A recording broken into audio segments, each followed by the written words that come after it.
Thanks, guys. Anyway, so let's kick it off. Jonathan, Carl. Sean, day before yesterday, you said you were extremely confident that the House and Senate Intelligence Committees would ultimately vindicate the president's allegation that Trump Tower was wiretapped. As I'm sure you have now seen, the Senate Intelligence Committee has said they see no indications Trump Tower was the subject of surveillance. That seems to be a pretty blanket statement. What's your reaction? Well, I think there's several things. I would also, it's interesting to me that, you know, just as a point of interest, that when one entity says one thing that claims one thing, you guys cover it ad nauseum. When Devin Nunes came out and said, I think it's very possible, yesterday, there was crickets from you guys. When Devin Nunes came out and said there was no connection that he saw to Russia, crickets. When Tom Cotton said the same, you don't want to cover the stuff. No, hold on. No evidence of wiretapping at Trump Tower. So now you've had the House Intelligence Committee and the Senate Intelligence Committee. Actually, here's his quote, Jonathan. No, here's the direct quote. I think it's very possible, end quote. That's what he said when he said the president's communications could have been swept up in collection. So again, I saw no indication of wiretapping. I understand that, no evidence of wiretapping. And I think the president's been very clear when he talked about this, and he talked about it last night. When we talked about wiretapping, he meant surveillance. And that there have been incidents that have occurred. Devin Nunes couldn't have stated it more beautifully. But you choose not to cover that part. You chose not to cover when Tom Cotton went out, when Richard Burr went out, when others, Chairman Nunes and others, and said that there was no. Hold on. I understand that, Jonathan. And where was your passion and where was your concern when they all said that there was no connection to Russia? Where was it then? You crickets from you guys, because at the end of the day, when hold on. I'm making a point. The point is this: number one, that it's interesting how when evidence comes out and people who have been briefed on the Russia connection come out and say that there was nothing that they have seen that proves a connection, you choose not to cover that. You don't stop the narrative. You continue to perpetuate a false narrative. When he came out yesterday and said, "quote, I see no evidence that this happened," when he said, "quote, I think it's very possible, but like I said, we should know later," you don't cover that part. You only cover the parts that this is. But let's go through what we do know, okay? Hold on. Let me, and I am trying to answer your question, Jonathan, if you can calm down. If you look at what the New York Times reported on January 12th, 2017, they said, quote, in its final days, the Obama administration has expanded the power of the National Security Agency to share globally intercepted personal communications with the government's 16 other intelligence agencies before applying privacy protections. The new rules significantly relax long-standing limits on what the NSA may do with the information gathered by its most powerful surveillance operation, which are largely unregulated by wiretapping laws. When Sarah Carter reported that by the start of the new year brought with it unexpected politicizing of the intelligence gathered in secret. Separately, the Obama administration amended a long-standing executive order allowing information intercepted through FISA warrants or by the National Security Agency to be shared by a wider audience in 16 government agencies as Obama was leaving offices. Intelligence normally reserved for just a handful of intelligence leaders was spread throughout briefings to scores of workers, and soon leaks began appearing in news media organizations, often in stories lacking context of how national security investigations are actually concluded. On March 3rd, Fox News chief anchor Bret Baier said the following, quote, there's a report in June 2016, a FISA request by the Obama administration forwarded intelligence surveillance court to monitor communications involving Donald Trump and several other campaign officials. Then they got turned down, then in October. Then they renewed it and do a startup wiretap at Trump Tower with some computer and Russian banks. Baier continues. A June FISA request that foreign intelligence surveillance courts get shot down. A judge says, Jonathan, you can ask, you can follow up. A judge says no go to monitoring Trump Tower. They go back in October. They do get a FISA granted. This is wiretap going on in a monitoring of computers that is sometimes they believe to a Russian counts. By all accounts, they don't come up with anything in the investigation, but the investigation continues and we don't know it. On November 11th, 2016, days after the election, Heat Street reported, quote, two separate sources with links to the counterintelligence community had confirmed to Heat Street that the FBI sought and was granted a FISA warrant in October, giving counter-surveillance intelligence permission to examine the activities of U.S. persons in Donald Trump's campaign with ties to Russia. The first request, which sources say named Trump, was denied back in June, but the second was drawn more narrowly and granted in October after evidence was presented of a server, possibly related to the Trump campaign and its alleged links to two banks, SVB Bank and Russia's Alpha Bank. Sources suggest that a FISA warrant was granted to look at the full context of related documents that concern U.S. person. Two separate sources with links to the counterintelligence community have confirmed that the FBI saw it and was granted a FISA warrant in October, giving counterintelligence permission to examine the activity of U.S. persons in Donald Trump's campaign with ties to Russia. They go on. The FISA warrant was granted in connection with the investigation of suspected activities between the server and two banks. However, it is thought that the intelligence community that the warrant covers any U.S. person connected to this UN investigation, and thus covers Donald Trump and at least three further men who have either formed part of his campaign or acted as media surrogates. On January 19th, the New York Times reported the following. American law enforcement and intelligence agencies are examining intercepted communication and financial transactions as part of a broad investigation of possible leaks between Russian officials and associates of President-elect Donald J. Trump. One official said intelligence reports based on some of the wiretapped communications have been provided to the White House. It is unclear which Russian officials under investigation or what particular conversations caught the attention of American eavesdroppers. The legal standard for opening these investigations is low.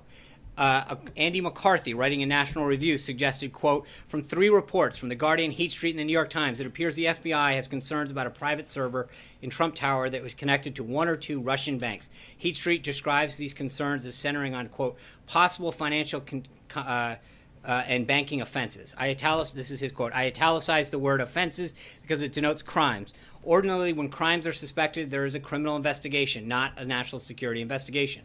We go on. Sarah Carter from Circa reporting, intelligence professionals tell Circa News they were concerned that some of the Russian intelligence was spread through group briefings to a much larger than usual audience back in January.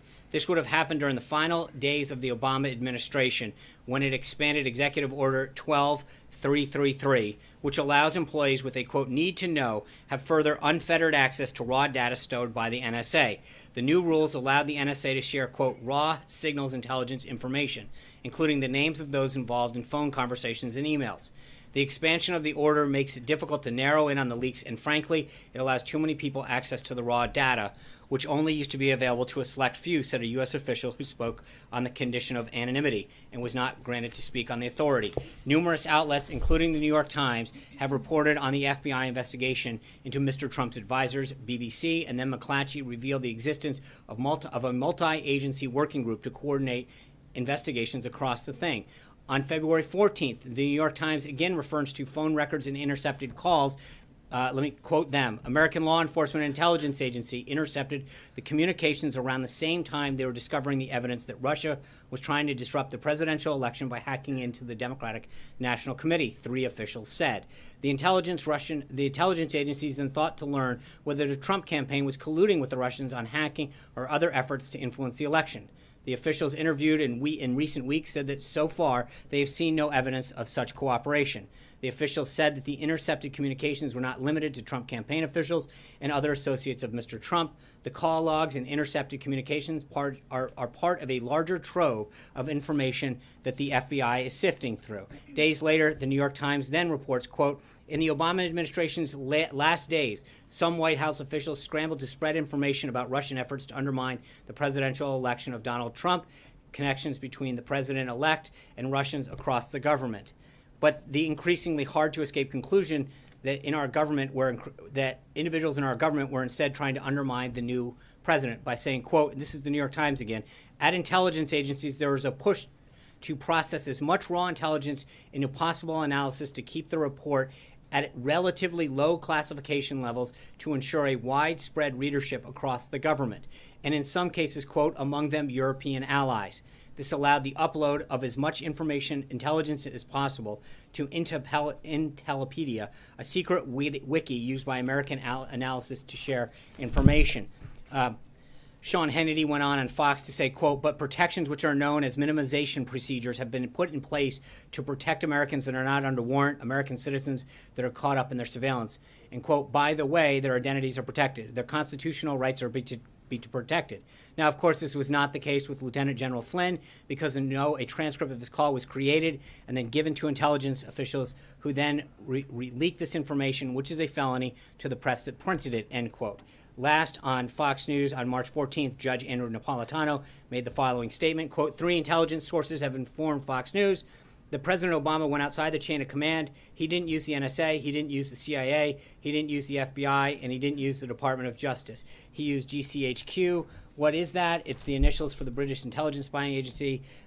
So simply by having two people saying to them, President needs transcripts of conversations involving candidate Trump's conversations involving President-elect Trump, he's able to get it, and there's no American fingerprints on this. Putting the published counts and common sense together, this leads to a lot. So, Sean, are you So, saying John. that despite the findings, the bipartisan findings of the Senate Intelligence Committee, No, they're not findings. There's a statement out today. They have not begun this. As you know, yesterday or 2 days ago, the Department of Justice asked for an additional week. So the statement clearly says that at this time that they don't believe that. They have yet to go through the information. The Department of Justice, as you know, has not supplied this. But I've just read off to you. It's interesting. When the New York Times reports... Hold on. Let you do that whole long answer. Thank you. That's my Appreciate question. Okay. So, are you saying that the president still stands by his allegation that President Obama ordered wiretapping or surveillance of Trump Tower, despite the fact that the Senate Intelligence Committee says they see no indication that it happened? Does the president still stand by the allegation? First of all, he stands by it, but again, you're mischaracterizing what happened today. No, The Senate, I know. I'm reading exactly from their statement. I understand that, and at the same time, they acknowledge that they have not been in contact with the Department of Justice. So, but again, I go back to what I said at the beginning. It's interesting. Hold on. It's interesting how, at the same time, where were you coming to the defense of that same Intelligence Committee and those members when they said there was no connection to Russia? You didn't seem to report it then. There was no. So you want you want to comment and you want to perpetuate a false narrative. Actually, I did report that Clapper said that. But when those individuals have gone out time and time again, when Chairman Nunes has said, number one, that there was no information that he's aware of that existed, that got zero reporting. Number two, when he went out yesterday and said, quote, I think it's very possible, you don't include that in the question mark. The bottom line is that the president said last night that he will be providing, that there would be additional information coming forward. There's a ton of media reports out there that indicate that something was going on during the 26th election. And I think it's interesting. Where was the questioning of the New York Times or these other outlets when that was going on? Where was the question? I believe you will. Jim. Yeah, you were just quoting Sean Hannity there. The House and Senate Intelligence Committees are I also quoting the quoted, FBI. I get you're going to cherry pick. The FBI director, you're citing Sean Hannity. No. And Okay. Andrew Napolitano. You also look over. You also tend to overlook all of the other sources because I know you want to cherry pick it. But but you do. But where was your concern about the New York Times reporting? You didn't seem to have a concern with that. We have done plenty of reporting on all of this. No, Sean. but you want to cherry these pick connections between one the commentary, aides of one the piece of president, commentary. associates of the president to the Russians. That has all been looked at. And No, it's- wait. How do you know all this? How do you seem to be such an expert in this? I'm saying that this has been looked at, Sean. How do you know it's been looked at? There have been, Hold on. Where is? I'm sorry. I'm afraid to understand. Where can you tell me how you know that all of this is quote been looked at? You're asking me whether or You not made a it's been looked statement. at. You said quote all of this has been looked at. Other outlets have reported. No. So okay. So on we're supposed. contacts So when your between outlet says it's all been associates looked and aides of at, the president and the Russians during the 2016 campaign, it sounds like during the context of that investigation, there might have been some intercepted communications. The House Intelligence Committee chairman did mention that, and we have reported that. Others have reported that on our air and various publications. But Sean, what you are refusing to answer, the question that you're refusing to answer is whether or not the president still no, I'm believes not. what he I just believes. said it to Jonathan. I didn't refuse to But answer you that. have a Senate and House Intelligence Committee, both leaders from both parties on both of those panels saying that they don't see any evidence of any wiretapping. So how can the president go on and continue to say Because that's not these because things? you're mischaracterizing what Chairman Nunes said. He said, quote, I think it's possible. He's following up on this. So to suggest that is actually, and you're stating unequivocally that you somehow... Literally, he said if you take the Right, president and I think that literally, we've already he cleared is that up. wrong. And he said exactly that. But the president has already said clearly when he referred to wiretapping, he was referring to surveillance. So that's... But it sounds like, Sean, that Okay. you and the president are saying now, well, we don't mean wiretapping anymore No, because we- that's not true anymore. no, So now we- we're going to no, expand that that's to not- other forms of surveillance. What's it going to be next? No, Jim, I think that's cute, but at the end of the day, we've talked about this for 3 or 4 days. What the president had the quote wiretapping in quotes. He was referring to broad surveillance, and now you're basically going back. We talked about this several days ago. The bottom line is that the investigation by the House and the Senate has not been provided all of the information. And when it does, but where was the concern? Hold on, I just. News reports, not evidence. No. not What I conversations think the with president FBI addressed director. that last night and said there's more to come. These are merely pointing out that I think there's widespread reporting that throughout the 2016 election there was surveillance that was done on a variety of people that came up. Investigation Well, going how on do into you- whether Jim, there were I find contacts it between the interesting that president's you- campaign you and the somehow Russians. believe that of you- course, they're going to be looking at Okay. these various things. Okay, mean, I isn't get that it. Somehow, you seem to believe that you have all of this information. You've been read in on all of these things, which I find very interesting. I have been read in by the FBI Well, no, director, you're but the coming to House some and Senate serious intelligence conclusions committees have for a been. guy that has zero intelligence class. Give me some credit. I'll give you some A little intelligence, maybe. But no, but clearance. what I'm saying is that I wasn't done. Clearance. Those two panels. Maybe both. Well, come on. Those two panels have spoken with the FBI director, and I have been told understand there's that. no evidence of this. Okay, So why I not think just- this question's been why don't asked we and just answered, end Jim. This farce and just have the Because president say it's he was interesting wrong. how you jump to all of these conclusions about what they have, what they don't have, and you seem to know all the answers. But at the end of the day, there was clearly a ton of reporting. week from now, Hold we're on, gonna be wrong, you're Jim. gonna Let be me answer. No, I think that there's been a vast amount of reporting, which I just detailed, about activity that was going on in the 2016 election. There's no question that there were surveillance techniques used throughout this. I think by a variety of outlets that have reported this activity concluded. So, and I think when you actually ask those two people whether or not, and as Chairman Nunes says yesterday, when you take it literally in wiretapping, the president's already been very clear that he didn't mean specifically wiretapping. He had it in quotes. So I think to fall back on that is a false premise. That's not what he said. He was very clear about that when he talked about it yesterday. Major. Okay, Sean, so just to be clear, you're good and the president's good with stories that have anonymous sources in them. No, it's interesting. I think it's when it comes to the Russia story and the on-the-record sources who have been briefed by the FBI continue to conclude that there's nothing there. You guys continue to fall back on these anonymous sources and perpetuate a false narrative.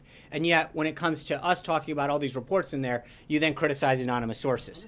No, it's just interesting the sort of the double standard that exists when it comes to us citing stories, when it comes to and then how you intend to use them. So let me ask you what the president said last night. He was asked by Tucker Carlson, you're in charge of the various intelligence apparatus that report to you. You can Right. ask them. And You said he can, was and you really- would be no, getting in the can middle. I ask my Yeah. question? He said he was reluctant to do that. So let Right. me just put two things together. Earlier this week you told us when asked, has the president directed the Justice Department to collect and distribute information to the various relevant congressional committees? If I remember your answer correctly, it was no, he hadn't That's right. given that specific direction. Has that changed? Has he now directed No. the Justice Department? And is he asking himself for the intelligence agencies that report to him to provide him specific answers to these underlying questions that are separate from the No. reportage you're citing? No. Why not?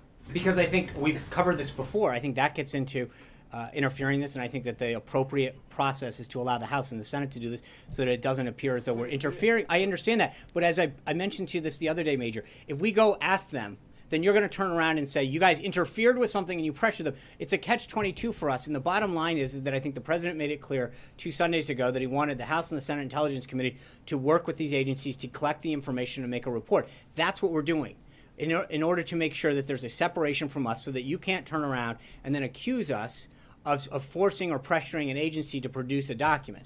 We're asking them to go through the process of the separation of powers and actually going to those different entities. The Department of Justice said yesterday they want an additional week, and we're allowing that process to play through.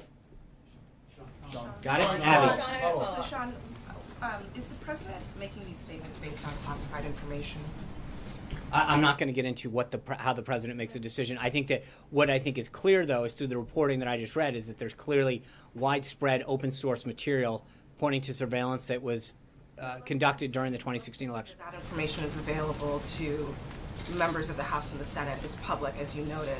They are looking at that same information, making a conclusion. No, they that have they're- clear. No, that's that not they true. have not seen any evidence to back up the president's claims. So if there is other information, why won't the president release it? Again, I'm not going to get into that yet. I think the president discussed that last night on his interview, and we'll let the process play out. I understand what he discussed. I think they have clearances in the House and the Senate Intelligence Committees. They're able to conduct this. Alexis. Sean, I'd like to ask you about 2 topics, but can you help us all by calling on Peter right now? No, I'm going Call- to. I understand. call the- I actually called the question. Alexis, if you don't want to answer the question, I can Could call on you somebody call else. on the New York No, Times, thank you. please? Gabby. Thanks, John. In the case that Judge Watson issued against the restraining order against Trump's second travel ban, the president's second travel ban, he included one of the president's tweets, and this was also included in the Washington State case. So I'm wondering, does it give the president any pause that this virtual paper trail is having an impact on advancing his agenda? Well, I mean, I think that the Department of Justice statement speaks for itself when it comes to that last night. The federal law that I read out clearly gives the president the authority. This is what we argued in the first one. I think for a judge to ignore that statute and talk about tweets or interpreting something that happened during the campaign trail is not in keeping with how they're supposed to interpret the law. I'm not going to continue to comment. We tailored that second executive order to comply with the judge's order. I think so to go back now and to say, well, based on how the first order was conceived, makes absolutely no sense. But I'm going to let the Department of Justice litigate that, how they do it. But that's the second order literally was tailored to the concerns that were rendered by the Ninth Circuit in the first executive order. So for them to then turn around and make arguments that are non-germane seems kind of odd. But I'll let the Department of Justice do that. Zeke.